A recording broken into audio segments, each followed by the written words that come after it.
Alright guys, ang papagpalang araw sa inyong lahat.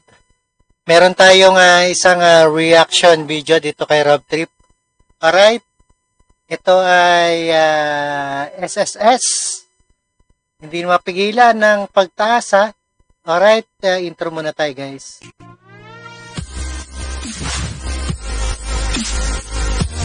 Alright, SSS, mapipigilan ang contribution hike kung sakaling masisingil ang 53 billion na utang ng employers. Ayon sa naniniwala si Senator Sherwin Gatchalian na posibleng hindi magtaas pa ng contribution rate ang SSS sa ngayong taon. Ano niya ang paraan para pigilan niya ang gawaing pagpigil ng SSS employer. Alright, panoorin po natin dito sa UNTV.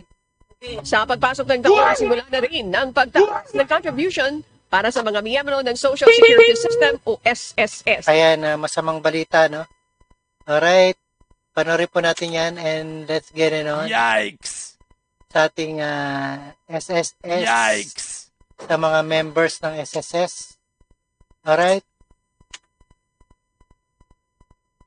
Pero ayon kay Senator Sherwin Gatchalian, maaaring hindi na kailangan ang pagtaas ng contribution kung makukolekta ng SSS ang 93 billion pesos na utang ng ilang employer. Plano magsagawa ng investigasyon ng Senado upang tuklasin ang mga isyu na hindi pagkolekta ng utang. Gayon din ang laki ng utang, no? 93 billion pala ang utang ng SSS. Ayan, ang laki, no? Alright. Institutions at I would ako rin I'll talk to the Committee on Banks para tignan itong angulo kailangan talaga magkaroon ng oversight na dahil nga we have to look at it holistically, hindi lang yung pagtaas ng premium and then para magbigay ng dagdag benepisyo, but tignan rin natin yung mga kakulangan nila at hindi na ginagawa ng management katulad ng pagkokolekta ng utang. Oh no! Alright guys, ayun ang isang balita ngayong 2025 ukol sa SSS. Alright, don't forget to subscribe, Rob Trip, and peace out sa inyong lahat.